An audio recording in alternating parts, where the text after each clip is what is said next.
ఒక్కసారి ఈ curry try చేయండి. మళ్ళీ మళ్ళీ ఇలానే చేసుకొని తింటారు. అంత బావుంటుంది. ఇది తినడం వల్ల హెల్త్ బెనిఫిట్స్ కూడా ఉన్నాయండి.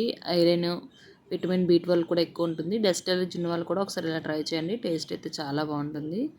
మరి ఈ కర్రీ ఎలా ప్రిపేర్ చేసుకోవాలి ఏంటి వీడియోలోకెళ్ళైతే చూసేద్దాం. ఇది చేసుకోవడం కూడా చాలా సింపుల్ అండి. చాలా ఈజీగా చేసుకోవచ్చు. టేస్ట్ కూడా చాలా బాగుంటుంది. మటన్ ఇష్టపడిన వారు కూడా చాలా ఇష్టంగా అయితే తినేస్తారనమాట. దానికన్నా ముందు మీరు కనుక మా వీడియో ఫస్ట్ టైం చూస్తున్నట్టయితే లైక్ చేయండి, షేర్ చేయండి, అలాగే సబ్స్క్రైబ్ చేయడం మర్చిపోకండి. పక్కనే ఉన్న బెల్ యాక్టివ్ క్లిక్ చేసుకోండి. మరి వీడియోలోకి అయితే వెళ్ళిపోదాం పదండి. ఇదేనండి నల్ల అంటారనమాట. మరి దీనికి కావాల్సిన పదార్థాలు ఆనియన్, టమాటీ, అలాగే కొంచెం జీలకర్ర అయితే మెత్తగా మిక్సీ అయితే పట్టుకోవాలండి. ఇలా విధంగా మెత్తగా పేస్ట్ అయితే చేసుకుంటున్నాను.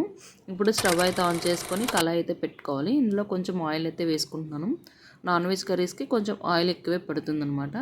సో ఇందులో 4 పచ్చిమిరపకాయలు ఇలా మధ్య కట్ చేసి అయితే వేసుకుంటున్నానండి. పచ్చిమిర్చి బాగా వేగిన తర్వాత మనం ముందుగా రెడీ చేసుకున్న ఈ ఆనియన్ టమాటా పేస్ట్ అయితే ఇందులో యాడ్ చేసుకోవాలి. వేసుకొని ఒక నిమిషం పాటు బాగా మిక్స్ చేసుకుంటున్నాను. ఇది వేగేలోగా మనం నల్ల అయితే కట్ చేసుకుందాము. ఇది మేక రక్తం అండి. మేక రక్తాన్ని మనం ఇలా బాయిల్ చేసామంటే మనకి ఇలా జున్ను ముక్కలా గట్టిగా అయితే అయిపోతుందన్నమాట. దీన్ని మనం బాగా బాయిల్ అయిన వాటర్లో ఈ బ్లడ్ వేసామంటే ఇలా గడ్డలా అయితే కడుతుందండి. ఇది తినడం వల్ల చాలా హెల్త్ బెనిఫిట్స్ అయితే ఉన్నాయండి. చాలామందికి డస్ట్ ఎలర్జీ అయితే ఉంటుంది కదా, వాళ్ళకైతే మంచి రికవర్ అయితే అవుతుందన్నమాట. ఎలర్జీ మొత్తం తగ్గిపోతుంది.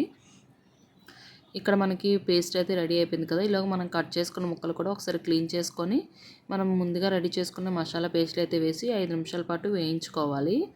ఇది చేయడం కూడా చాలా సింపుల్ అండి, పెద్ద ప్రాసెస్ కూడా కాదు, చాలా త్వరగా అయితే అయిపోతుంది. అలాగే ఇందులో కొంచెం ఉప్పు అయితే వేసుకుంటున్నాను. అలాగే కారము, పసుపు అయితే వేసుకోవాలి. ఉప్పు కారం అనేది మీ టేస్ట్ తగ్గట్టు వేసుకోండి. ఉప్పు, పసుపు, కారం వేసుకున్న తర్వాత 5 నుంచి 10 నిమిషాలు హై టు మీడియం ఫ్లేమ్లో కూర అయితే ఉడికించుకోవాలండి. అప్పుడే మనకి టేస్ట్ అయితే బాగుంటుంది, ముక్క కూడా సాఫ్ట్గా ఉంటుందన్నమాట. మీరు ఎప్పుడైనా ఈ కూర ట్రై చేస్తారో లేదా కింద కామెంట్ సెక్షన్లో కామెంట్ చేయండి. ఇలా వారానికి ఒకసారైనా ఇలాంటి హెల్తీ రెసిపీస్ చేసుకొని తినండి. హెల్త్ కూడా మంచిదన్నమాట, ఆరోగ్యానికి కూడా చాలా బాగుంటుంది. అలాగే ఇది రైస్లోకి కానీ, చపాతీలోకి కానీ, రాగి సంగట్లో కూడా మంచి కాంబినేషన్ అండి.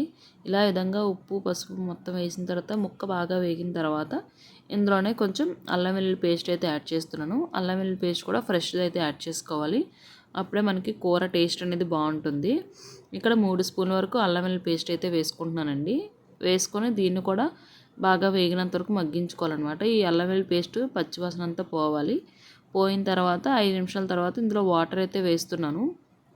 1 గ్లాస్ వరకు వాటర్ అయితే యాడ్ చేసుకోండి. యాడ్ చేసుకొని హై ఫ్లేమ్లో పెట్టి 10 నిమిషాలు ఉడికించుకున్నామంటే మనకి నల్ల కూర అనేది రెడీ అయిపోతుందండి.